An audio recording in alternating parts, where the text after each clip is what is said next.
Right. How long have you lived in Western North Carolina? And why are you here?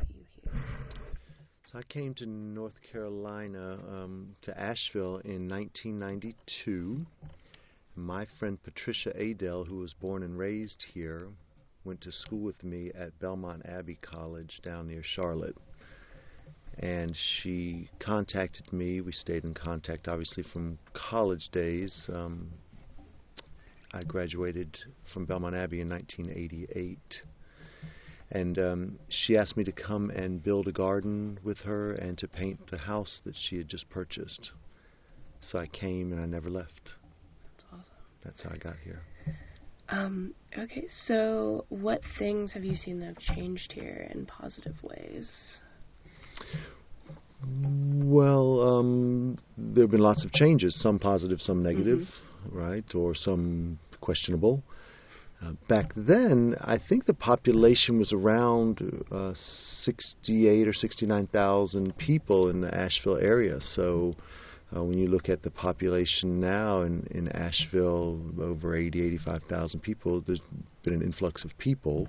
That was just Asheville proper, as I recall. And the county itself, I think now is somewhere around 250,000 people. I think there are 800,000 people or so estimated in what we call the Western North Carolina region. So there's been a lot of growth with people coming from different places. I was from the Hampton, Newport News area of Virginia, although I directly came from Richmond, where I was back at school at Virginia Commonwealth University. So I left there and came here. But that's where I was born and raised, on the coast. So it was very different for me to be here in the mountains. And I remember trying to figure out my ways around the roads downtown. And I would come home, I say home, to Trisha's home, which became my home, and tell her where I was and where I'd been and what roads. And she's like, whoa, you're just getting around, aren't you? You found your way on that road and you went over there too? Amazing. She lives in Arden, in that part of Asheville, south part of Asheville. So I was just trying to get out and get to know my community a little bit. And I guess I've seen, in terms of LGBT issues, the gay bar scene has changed dramatically. There are fewer bars that are more specifically focused upon providing kind of an LGBTQ community or environment. They say, or it is said, that we can go anywhere nowadays, but I'm not sure that we can. You may be able to hold hands, you may be able to hug somebody, or you may be able to get a little kiss, but I don't think it's still quite as accepted in all bars and clubs and restaurants and, places, facilities. The area that I worked in, we'll talk more about it, I suspect. I worked with the Western North Carolina AIDS Project. So back in the early 90s, one of the first jobs I had was what we called street outreach. And there's an area in Asheville, if you're familiar with it, called the Grove Arcade. So there's lots of really nice restaurants and fancy hotels now and expensive condos. That was the federal building back in the early 90s when I got here. And by night, that whole area became a public sex environment for men meeting other men. And it had been so for years and years prior to my arrival, but that has completely changed now. That's not happening. It may have to do with technology as well. People on social media, I always tease about Christian Mingle as a sex, website. People talk about Grindr and Tumblr and all that kind of stuff, but we all look for partners for sex, right? So farmers only, whatever you want to call it, it's all, to me, it's all the same thing. That may have changed a little bit, but the dynamics of downtown have changed. There used to be, 2 or 3 restaurants maybe in the evenings, places that people went to. McGuffey's was one of them, for example. And everybody went to McGuffey's. If you didn't go to McGuffey's, you weren't going out, kind of thing, And of course, Scandals was the big dance club at the time, and scandalous if you had been there and you weren't, part of the LGBT community, or people didn't know and they might have seen others there, things like that. Those things have changed. And people have come and gone. Some have moved away. Some have gotten other things to do in their communities, whether here or surrounding communities or far. There have been a lot of changes. Mm-hmm. So, how would you say, did you witness these changes? Did it just kind of, you just woke up one day and then the Grove Park was completely different, or did you like... It was called the Grove Arcade. Grove So Arcade. Grove Park Inn is the big hotel. Right. That's different than the Grove Arcade. That was that building down near Battery Park and by the Civic Center. You know what I'm talking about? Over by the Federal Building now. Yes. That area... Yes, it was changed completely, and I don't know that I just woke up and noticed the change. It came slowly, but it came consistently, and as people arrived here from different places around the country or around the world, they brought their ideas and their concepts and their desires to make it home and nest, and so you either become part of it or you fight it and try to maintain what it was, but that just doesn't seem to happen. There are some amazing, beautiful, wonderful things about what Asheville was at that time. I'm certain there were things prior to my arrival that people remember and can tell you about. I've got some friends, those like Patricia, or a friend named Dave Ayers, who's born and raised here. They can tell you what it was like growing up here.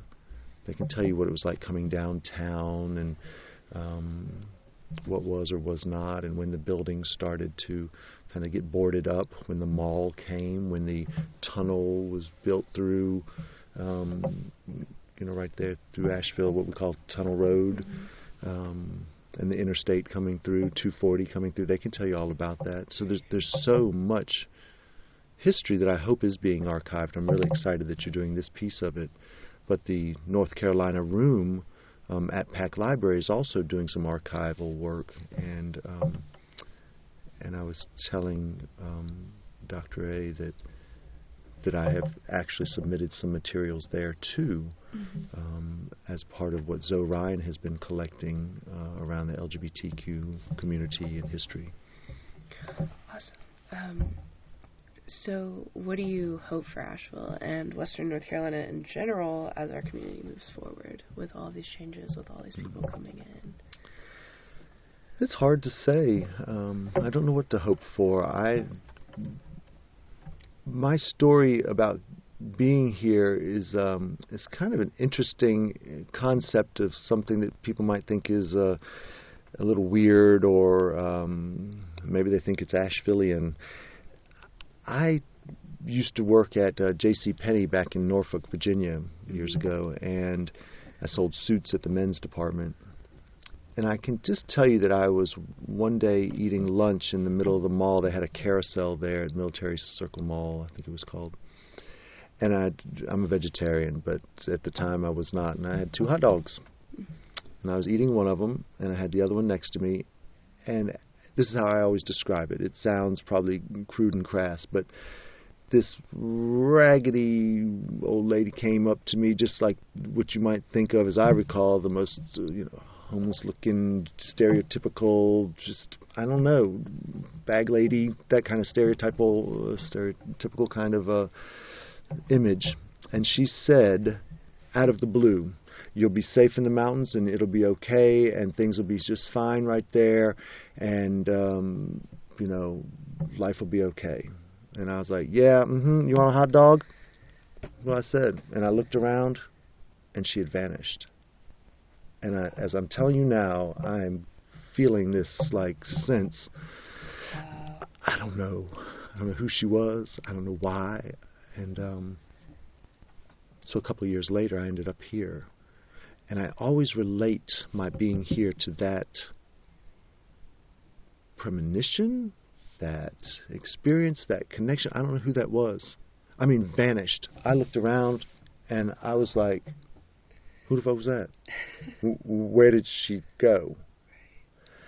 And so I took that story with me, and I told Tricia about that. And so I feel very much at home here. What do I hope for Asheville? I hope that it be my home until I am no longer to be on this earth as I am. That's all. I let it take me where it takes me. I feel comfortable here when I leave the mountain to go visit people anywhere else. It's fine. I love to travel. I always have. But I always feel best when I'm here. And I appreciate being a part of this community. Why I'm here, I don't know why people are in my life, and I'm in their lives. Why we're crossing paths today, you and I, Corey. Why did Patricia come into my life when she did in the 80s? And why is my friend Dave in my life? Why is my partner Paul in my life? Why did I work for Marty? Why am I at the AIDS Project? Why am I in this community? I don't understand it, but I just go with it. So I don't have particular hopes of Asheville or the community.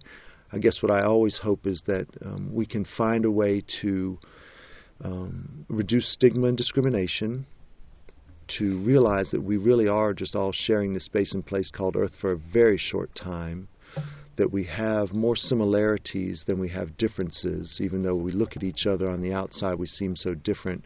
Biologically, we're more similar than we are dissimilar.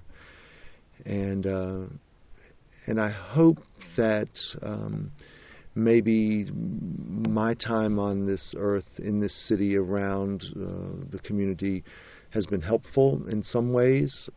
I was in a group in college called Ripples, and the concept, this was at Belmont Abbey, the concept was to toss a stone into the pond, and that what you toss create a positive rippling effect into the community and into the world.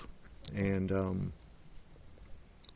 I think that I do that sometimes. I am always so impressed that somebody remembers me or some interaction we've had. I had this happen yesterday.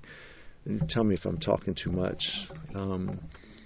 So I do HIV and hepatitis C testing for the Western North Carolina AIDS Project, and I happened to be over at Haywood County Detention Center, the jail there, testing some of the men. And this guy came in, and he's like, "I remember you. Wow, you're still doing this? Man, in 2004, you came and taught our class." And I was like, "How do you remember me?" He said, "It's the mustache, man. It's the mustache." I said, "Yeah, but it's gotten really gray now, and I got lots of wrinkles on my face now." But he said, "Man, I just can't believe you still do this." I'm like, I guess that's part of the consistency, who I am, what I do. So that pebble in 2004 rippled that far and just now came back to me. I had another experience at I don't remember, I guess it was Blue Ridge Pride maybe 2 years ago, and I was at the festival, and this random guy just came up to me. He's like, "You Miguel?" And I was like, "Yeah, I'm Miguel." And I always say, "Como está usted?" I teach Spanish at AB Tech and at Blue Ridge Community Colleges, and so people know me from the AIDS Project. They know me from outreach or whatever. They know me from teaching Spanish. I don't know how people know me. Thousands of people, I guess. And he said, "Man, I just want to thank you." I said, "For what?" He said, "I was in your Spanish class in the late 90s, and I had been homeschooled all my life up to that point, and I was taking your Spanish class because my mother couldn't teach me Spanish. And that was the first time I had ever heard anything about sex ed." And he said, "You were talking about HIV and AIDS in the Spanish-speaking community." I always bring it in around World AIDS Day. That's how I kind of brought HIV and AIDS into I was like, okay, it's Spanish-related. It's World AIDS Day, that kind of stuff, so that it didn't seem like I had an agenda. And he was like, from that point, I went to become an EMT, emergency medical tech, right? And then I went back and got my nursing degree, and I'm an RN, and I'm even thinking about medical school. And I was like, what? From throwing a pebble in the pond? That's the kind of stuff that happens to me. It just does. I'm very grateful. Yeah. You know? Wow. That's incredible.